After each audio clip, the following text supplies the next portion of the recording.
into a small rental home in Gary, Indiana. It looked ordinary from the outside, but inside, it was anything but. Within days, strange things began to happen. Footsteps with no source, swarms of black flies in the dead of winter, shadowy figures stalking the hallways, and then the unthinkable.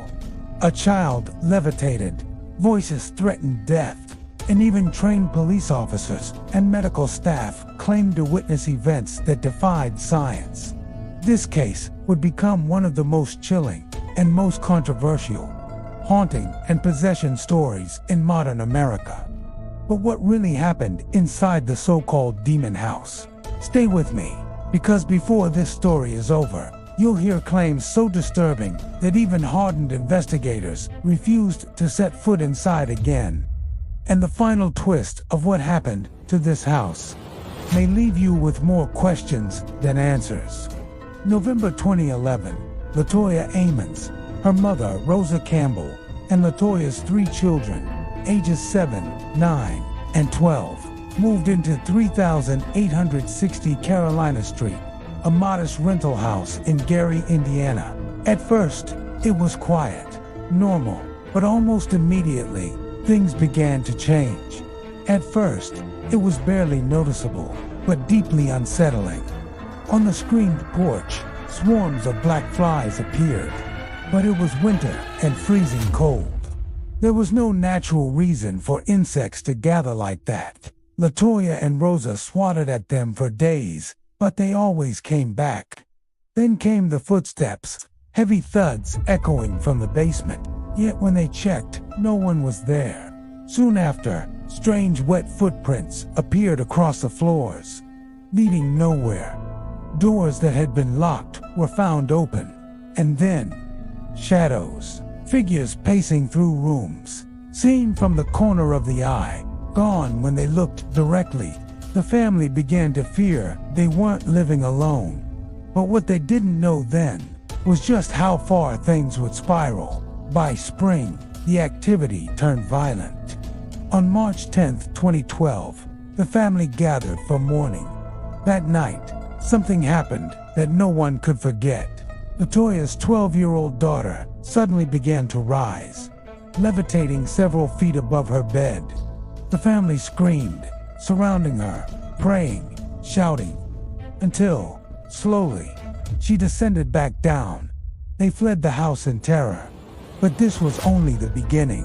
The children's behavior began to change in horrifying ways. The youngest boy was thrown across a room by unseen hands. Their voices changed, deep guttural tones coming from children who should not have been able to produce them. "It's time to die. I will kill you." These weren't words children normally speak. The children's eyes bulged, their smiles twisted into unnatural grins. One son claimed he could see an invisible boy no one else could see. The daughter whispered that a voice told her she would never see her family again. The family's world was unraveling. But the scariest part, soon, outsiders would witness it for themselves. Desperate, LaToya turned to doctors. She brought her children to see Dr. Jeffrey Onyuku.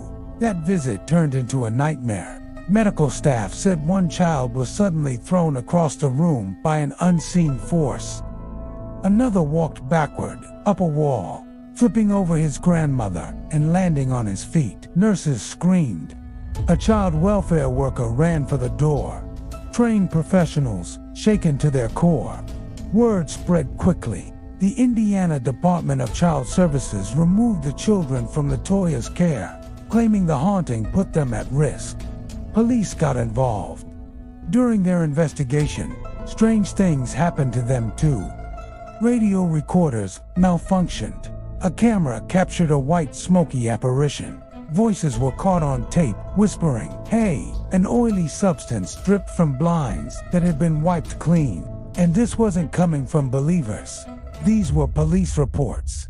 The case grew so disturbing that the Catholic Church sent a priest, Father Michael Magina. What he encountered inside would lead to one of the few official exorcisms performed in the United States. Father Magina began by blessing the house.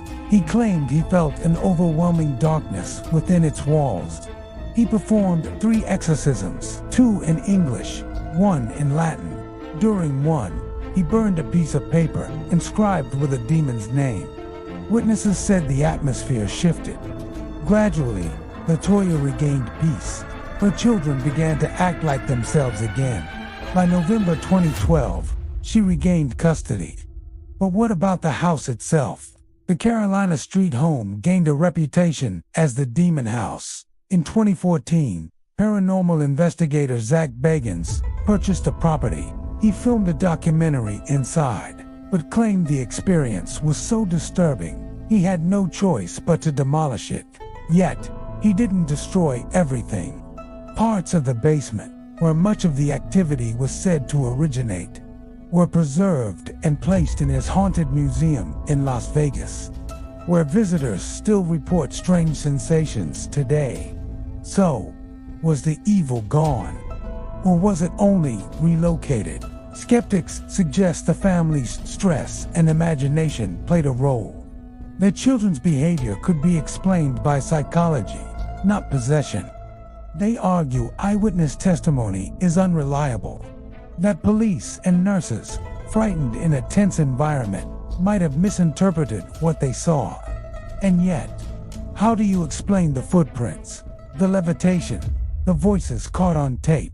Even skeptics admit, too many people, from too many backgrounds, reported too many bizarre events for this to be dismissed outright. The truth remains divided.